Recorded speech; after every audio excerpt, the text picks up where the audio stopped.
Here are the top stories for today, November 5, 2019. President Duterte has designated Vice President Leni Robredo as co-chairperson of the interagency body to handle the government's war on drugs.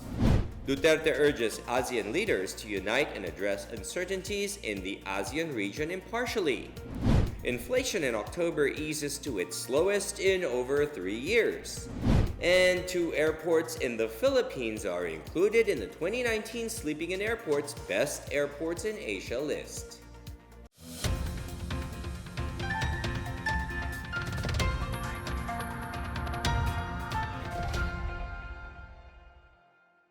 Good day, I'm William Theo. Welcome to the PNA Newsroom.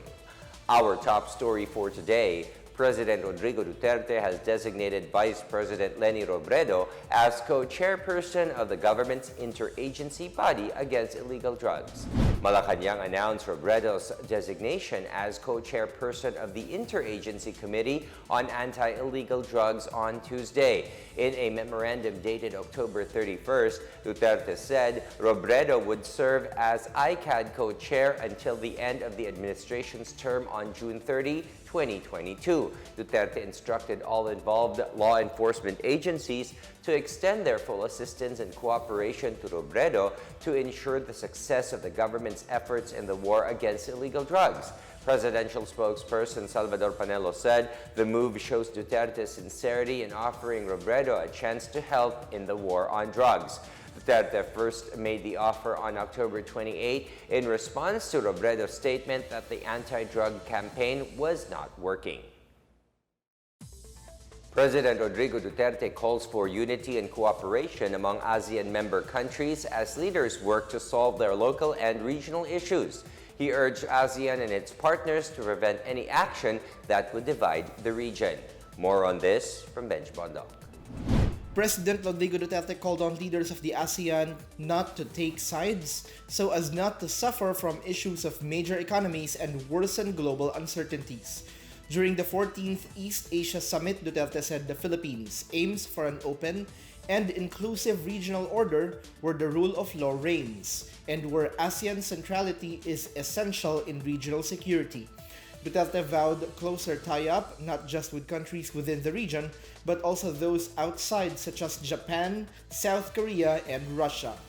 Duterte cited contributions both of the US and China in regional and global developments. He implored ASEAN partners against moves that will divide the region and weaken resolve to fight for their rights on the South China Sea and the materialization of the Code of Conduct.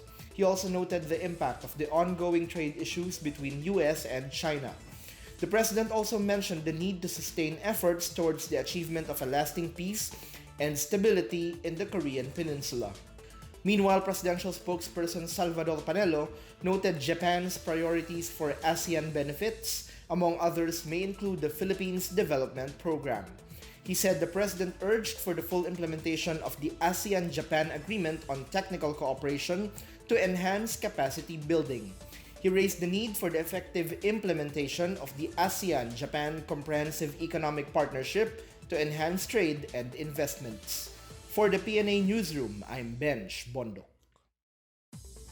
ASEAN leaders and their 5 trading partner countries concluded negotiations on the Regional Comprehensive Economic Partnership, or RCEP, on Monday.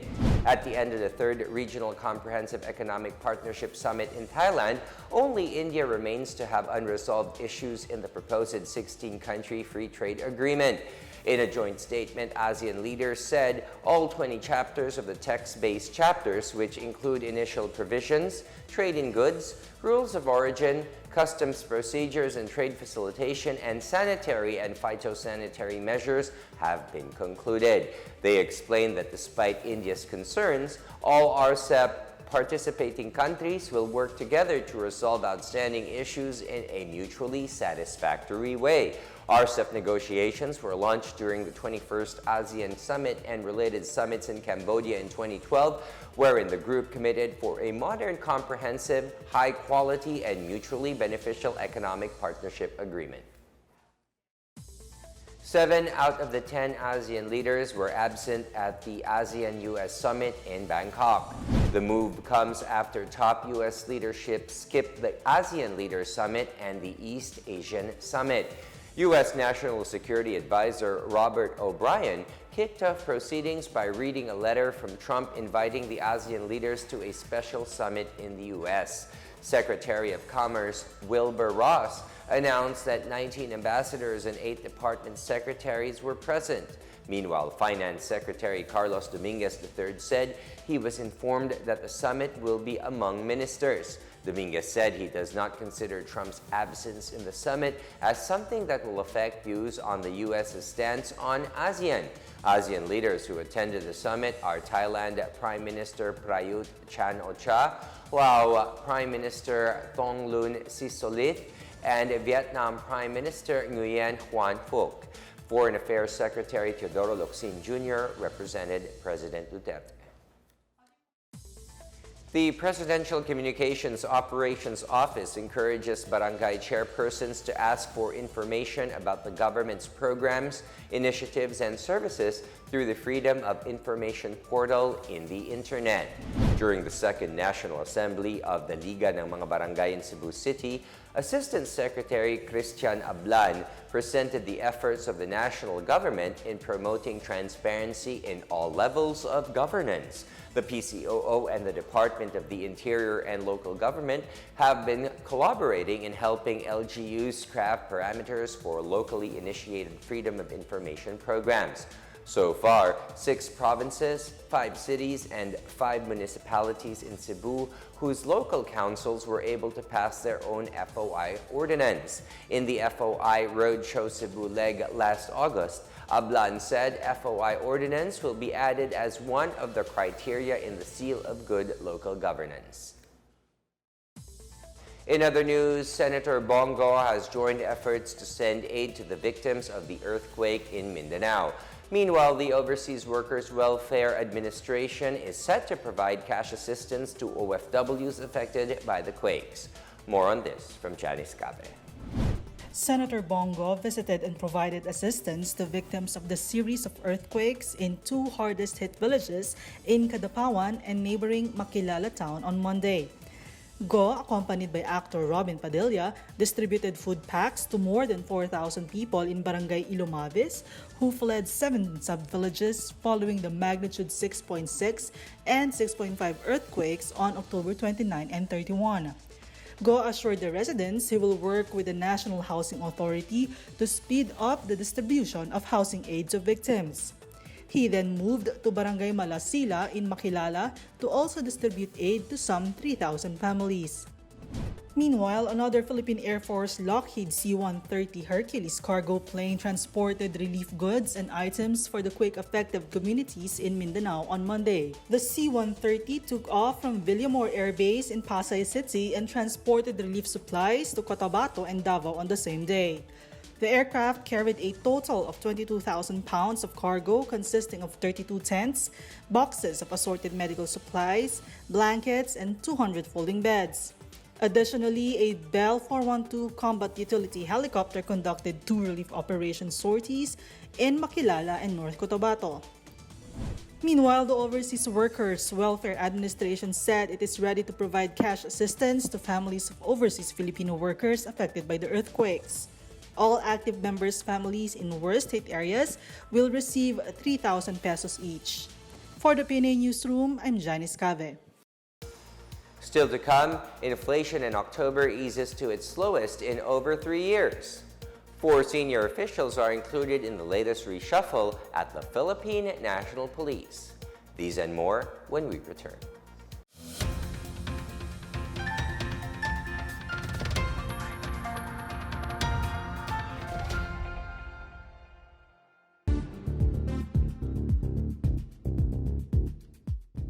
Ang road safety ay isa sa pinapahalagahan ng Department of Public Works and Highways. Idinulog ni Kay Gomez ng Quezon City sa official Facebook page ng DPWH ang kaniyang hiling na maglagay ng pedestrian lane sa Quirino Highway, Barangay San Bartolome dahil isa itong napakaabalang kalye. Ito'y tinugunan ng Quezon City 1st District Engineering Office sa pamumuno ni District Engineer Marlene G. Inguilio na agarang tinugunan ang pagmarka ng pedestrian lane sa nasabing lugar. Nakaka-traffic, medyo hindi nagbibigay yung iba. At least kung meron po ditong pedestrian lane, may time para dumaan yung mga tao, sabay-sabay nadadaan. Yung mga sasakyan titigil pati kabila. Marami ang natuwa sa pedestrian lane dahil simula ngayon, masisiguradong ligtas ang pagtawid ng mga residente at hindi na nila kailangan makipagpatintero pa sa mga sasakyan.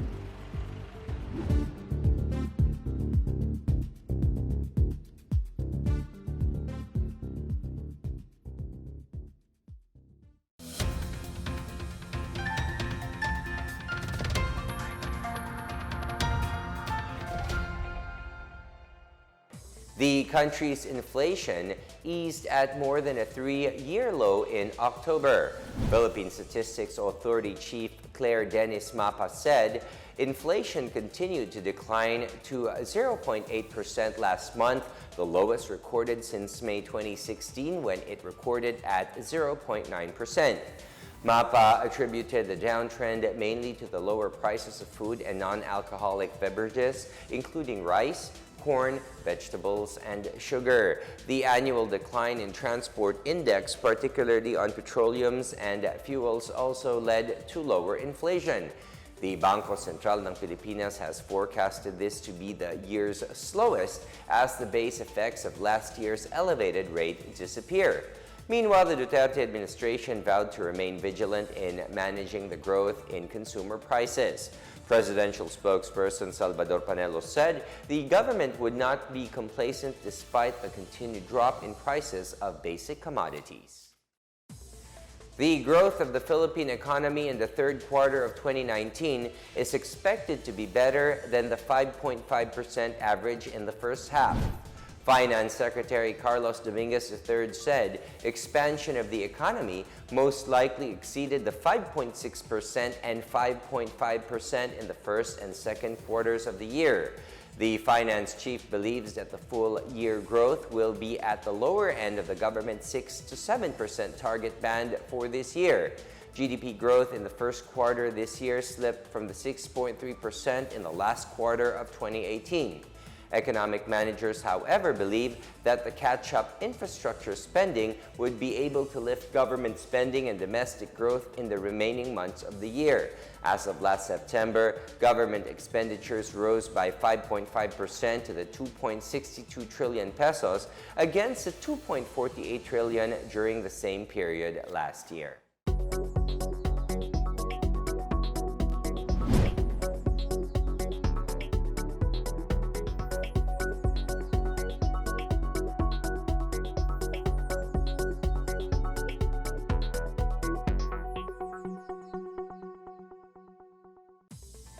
Four senior officials were included in the last reshuffle at the Philippine National Police, which took effect on Monday. This came after PNP Officer in Charge Lieutenant General Archie Gamboa approved the designation of Brigadier General Rodel Sermonia as the acting Regional Director of the Police Regional Office 3 in Central Luzon. Sermonia, who is a member of the Philippine Military Academy Batch 1989, is formerly Deputy Director of the Directorate for Police Community Relations and former head of the Police Community Relations Group. Gamboa designated Brigadier General Bartolome Bustamante as acting Deputy Director of the DPCR. Colonel Julius Segmundo Lagiwid was also named as DPCR Acting Executive Officer, while Colonel Domingo Lucas was designated as Acting Deputy Regional Director for Administration of the PRO5 in Bicol. Gamboa said the latest round of reorganization manifests the continuing reform of the 195,000-strong police force under his leadership. The Department of Interior and Local Government strengthens its campaign on constitutional reforms to bring the government closer to the people. More on this from Rechi Paculba of PIA Cagayan de Oro. To strengthen the campaign on constitutional reform in the region, the Department of the Interior and Local Government or DILG convened around 25 members of the press here in Cagayan de Oro City, October 29. Department of the Interior and Local Government Regional Director Arnel Agabe said it is the aim of the roadshow to highlight constitutional reform as an instrument in developing provinces and expanding Metro Manila. He added that through the reform, the government will be brought closer to the provinces as well as the latter can be given more opportunities. Through the constitutional reform, regions will be empowered and they can activate their participation in national decision-making. Lawyer Vicente Homer Reville CONCOM member said the reform also targets to establish regional-level governments as political and administrative units, achieve peace in Mindanao, preserve the culture and language of the various ethno-linguistic groups of the country, liberalize the economic provisions, and strengthen political parties. As response, Butch Genario, member of the press, said the government can rely on the media to disseminate information on its constitutional reform advocacy. Ang roadshow na ito ay kailangan para maisiwalat o kaya mai-share naman ng mga media people sa ating madlang tao ang kung gaano kaimportante ang makakaroon tayo ng pagbabago sa ating saligang batas. The Constitutional Reform Roadshow held here in Cagayan de Oro is the third leg of the campaign throughout the country, spearheaded by the DILG. It was first held in Lingayen, Pangasinan, then in Tugigaraw, Cagayan Valley. For the PNA Newsroom, Rechi Paculba, Philippine Information Agency, Cagayan de Oro. Quake-hit areas in Mindanao receives aid from nearby provinces, and a disaster command center is now in full operation in North Cotabato. More on these and other news in the provinces from Benj Bondoc. The Central Command Center in Kidapawan City, North Cotabato is now in full operation. Mindanao Development Authority Secretary Manny Piñol said the Central Command Center will cover all earthquake-affected areas in Davao and Cotabato regions to aid swift relief response and data gathering. Meanwhile, the Department of Social Welfare and Development in Bicol shipped several truckloads of relief materials to earthquake-hit areas in Mindanao on Sunday. The relief materials include 20,000 blankets, 20,000 pieces of malong, 300 tents, and 200 rolls of laminated sacks good for 2,000 households. South Cotabato also delivered initial relief supplies on Sunday to 2 municipalities in North Cotabato. Truckload of food and other relief items that were mostly donated by local residents were turned over to the municipal governments of Tulunan and Makilala. The PDRRMO team will return to North Cotabato on Thursday to bring additional relief supplies. For the PNA Newsroom, I'm Benj Bondoc. Up next, the Regional Task Force to End Local Armed Conflict reaches out to the families of victims of the NPA purgings in Inupacan, Leyte. And 2 airports in the Philippines are included in the 2019 Sleeping in Airports Best Airports in Asia list. We will be back after a few reminders.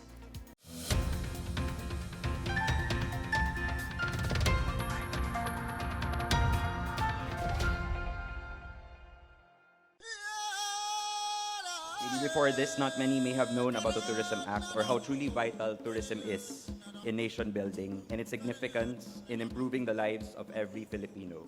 That is why we embarked on a campaign titled The Tourism Decade, celebrating the rise of the Philippine travel industry with the Tourism Act of 2009.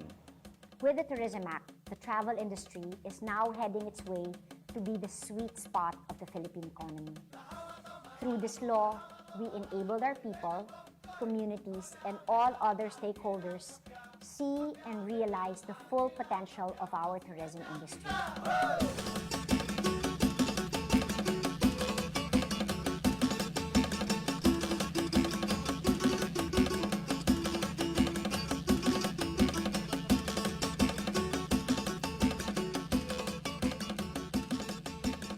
The word tourism represents the culture of tourism.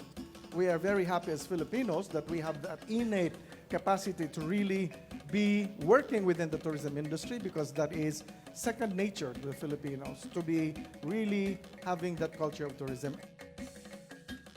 Tourism is a country undertaking. Lahat tayo dapat mag-participate. Mayaman, mahirap pwede mag-participate. Mayaman, mahirap pwedeng kumita dyan. At dapat paglaban natin yung nakalagay doon sa batas sapagkat maraming magagawang infrastructure, maraming magagawang bagong tourism destinations or tourism enterprise zones para lumakas ang kita ng mga tao.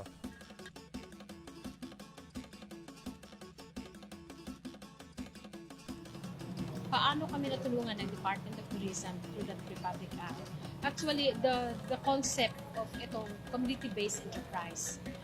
I am running the School of Living Tradition and Homestay. So, the more that they promote the homestay, the more that we also tie up with other people like yung mga habal-habal drivers, makakatulong din sa kanila, and those who are also engaged in handicraft, makakatulong din sa kanila kasi in every destination, for example, in South Cotabato alone, marami silang mapuntahan.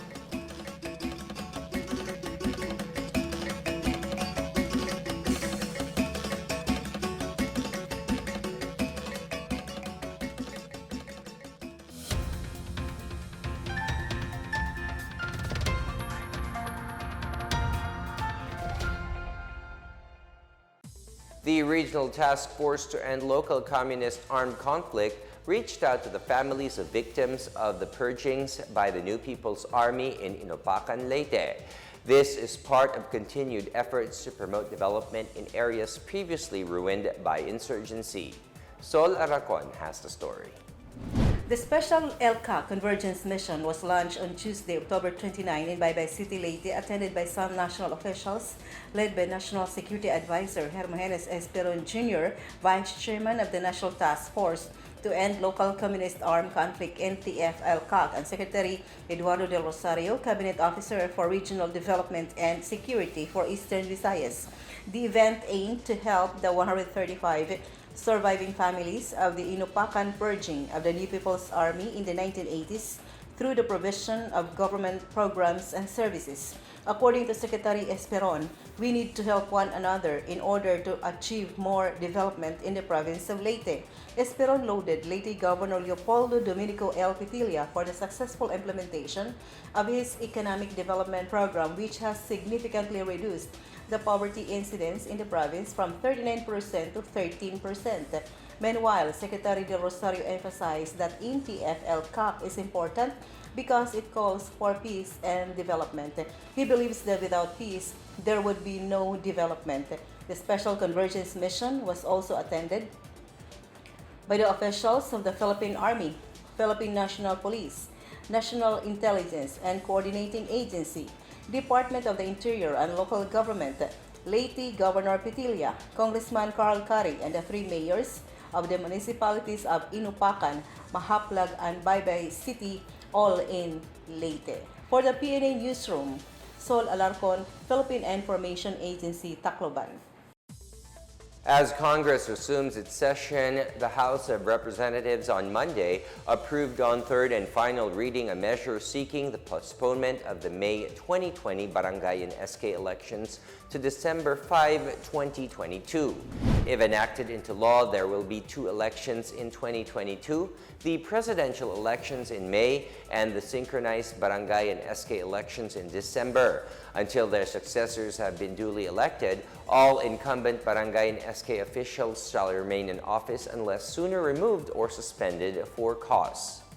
Meanwhile, the Commission on Elections, or COMELEC, said it is not surprised by the said postponement as it slowed down its preparations for the barangay elections 2020. COMELEC spokesperson James Jimenez said they are looking forward to focusing on the process of restarting the continuing registration and preparation for the 2022 national and local elections. Two airports in the country are included in a known online travel site's top 20 best airports in Asia for 2019. These are Iloilo International Airport and Mactan Cebu International Airport, which secured the 18th and 16th spots respectively in the Guide to Sleeping in Airports Top 20.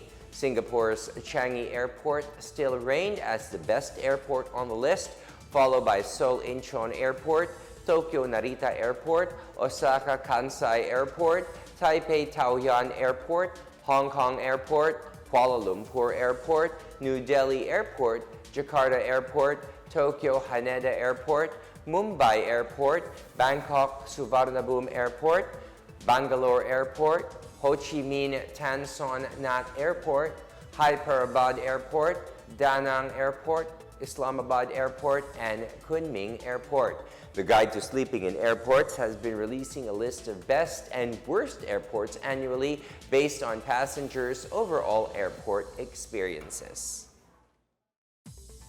And here now is the latest in our community billboard.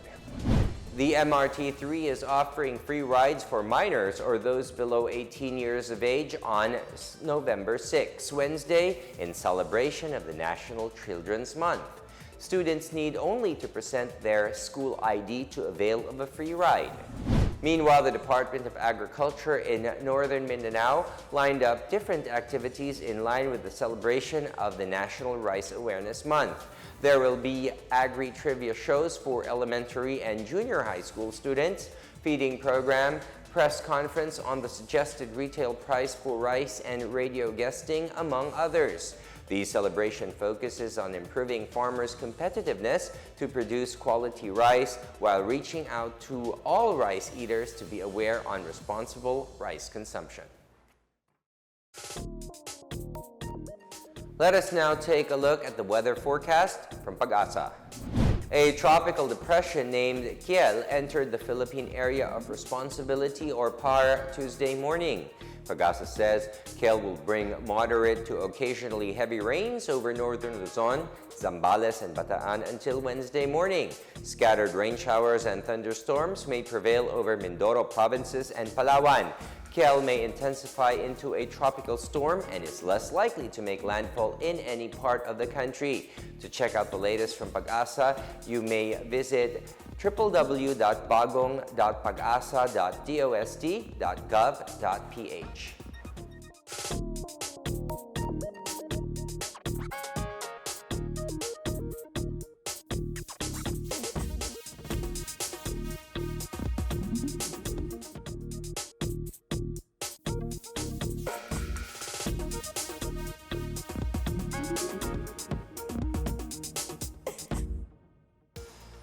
Let's take another look at today's biggest stories.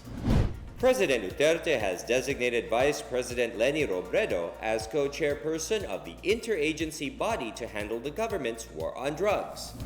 Duterte urges ASEAN leaders to unite and address uncertainties in the ASEAN region impartially. Inflation in October eases to its slowest in over 3 years. And 2 airports in the Philippines are included in the 2019 Sleeping in Airports Best Airports in Asia list. Thank you for watching another episode of the PNA Newsroom. To check out more news content, check our webpage or head on to the Philippine News Agency's Facebook and Twitter accounts.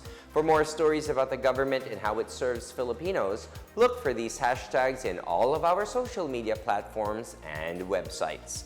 We are shown on the pages of the PCOO and its attached agencies. Also, watch us on television on PTV4 and IBC 13.